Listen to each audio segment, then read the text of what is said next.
So many manga are designed to go on forever, which makes sense from a business perspective, but it can be limiting to a story.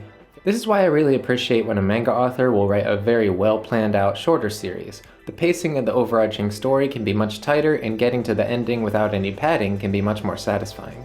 If you want a few manga to read like this, check out these 10 great completed manga that are on the shorter side. Keep in mind, I'm only including one manga per author, so the list has more diversity. Also, I won't be including incredibly well-known shorter manga like Fullmetal Alchemist, Death Note, Akira, or Uzumaki, as I would rather shine a light on lesser-known manga. Starting off our list, we have Blam. Yes, Blam, not Blame. This manga is an especially short read because there's barely any dialogue, so the plot that is here ends up being quite simple.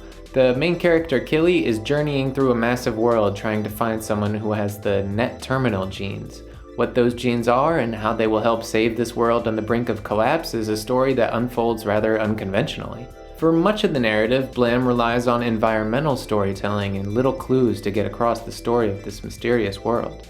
This gives the story a unique atmosphere that is made even more unique by the sketchy and dark art style.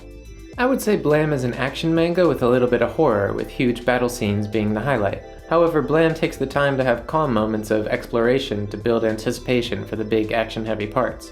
The attention to detail in the world building and lore gives it the extra layer of depth it needs to be really compelling. The journey through this massive, foreboding place is a really special story, and its interesting use of the medium and the well-constructed atmosphere. Planetes is a sci-fi manga focused on a team who cleans up space debris. Somehow this manga manages to take this seemingly mundane concept and make it really interesting. Sometimes Planetes is action-packed, and sometimes it slows down for great character moments, while being packed with cool sci-fi ideas. Planetes follows a character determined to explore the further reaches of space, and seems to have a simple-minded, unshakable focus on that goal. However, they develop into quite a deep character as they go through trauma and have to figure out how to cope with that. They also form bonds with the rest of their crew, and that makes them reflect on their self-absorbed nature as they grow into a better person.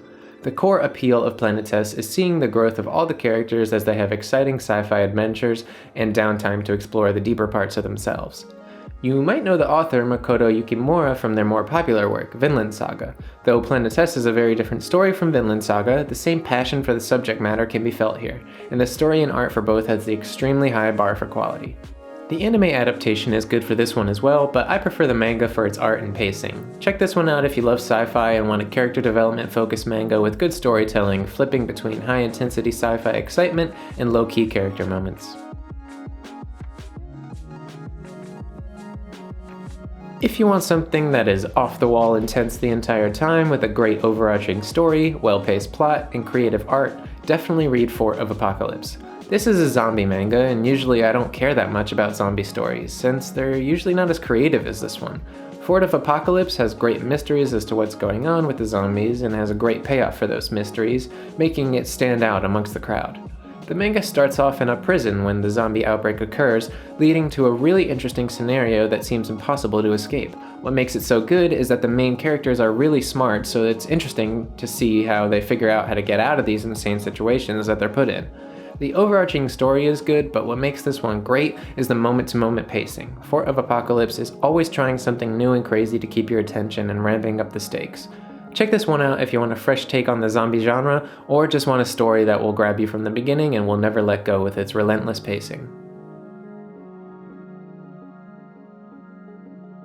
Liar Game is another fresh concept for manga, and along with Death Note, it helped pioneer a new wave of manga that focused on a battle of wits rather than strength.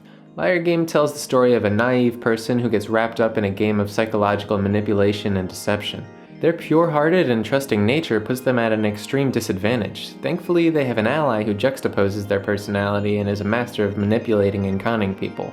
Playing the game along with these two are many distinct and well-thought-out personalities that all have different approaches to the challenges that are presented.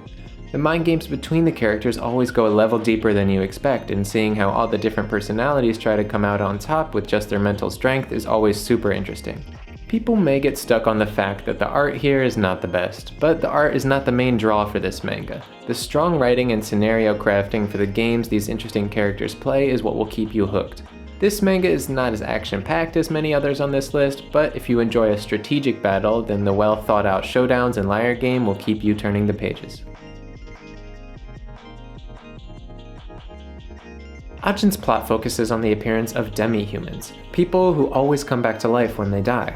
They also have other mysterious abilities involving a powerful ghost-like creature they can control, but only other Ajins can see.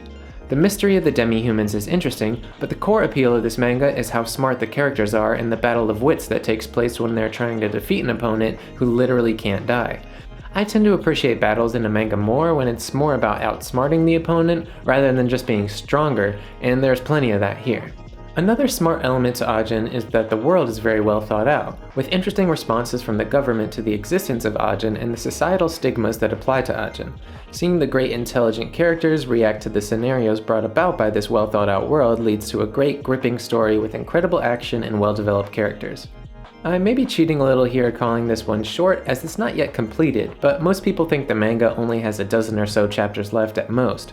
The huge main arc of the series has reached a satisfying ending point for the most part, so I felt I could still recommend it here.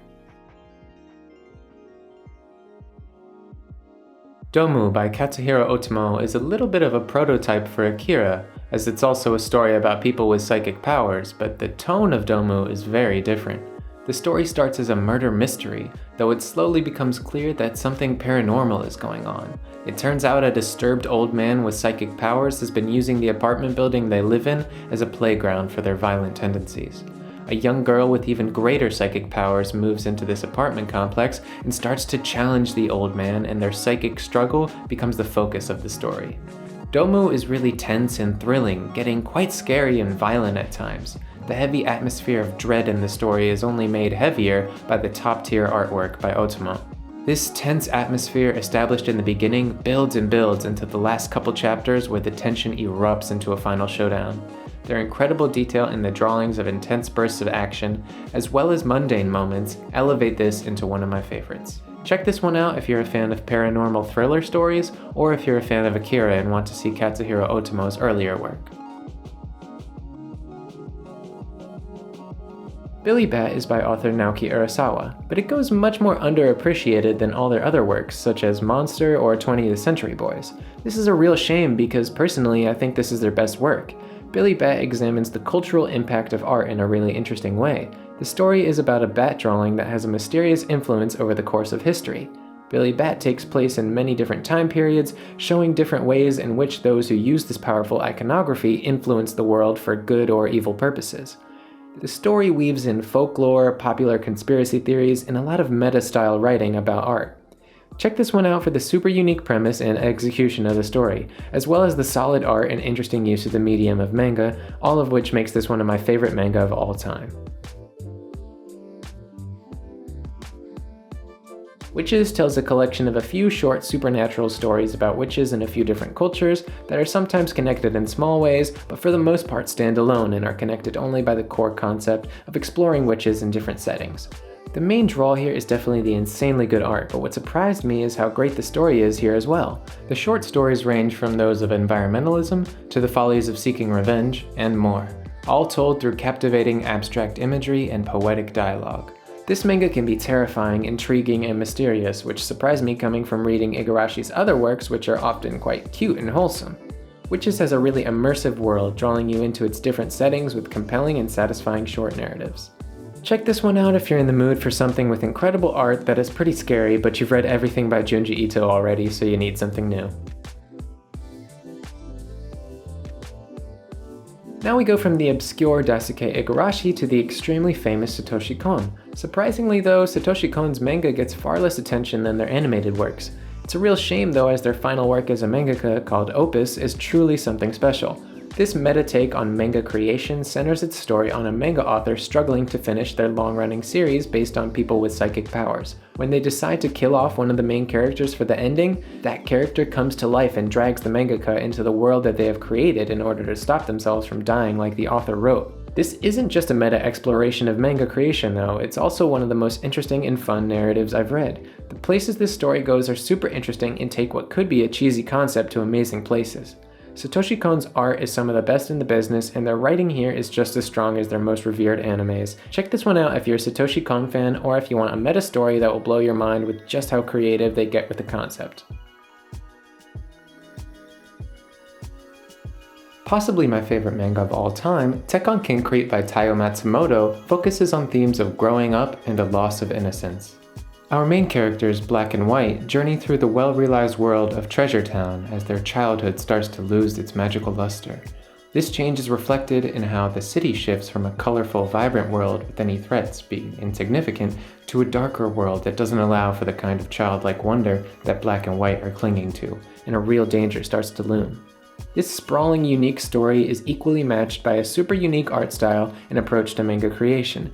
Taiyo Matsumoto is heavily influenced by French artsy comics, and that has helped them become a voice in the manga world unlike anyone else. The great cast of characters and the well-developed setting, plus the unique approach to the medium, will make you not want to put this manga down as you get lost in Treasure Town. I tried to not really spoil anything here, as this is a must-read in my opinion, but if you prefer anime, the movie adaptation of this story is also great, as it's one of the best adaptations of all time. So watch that, or if you want even more of that world, read the whole masterwork that is the manga.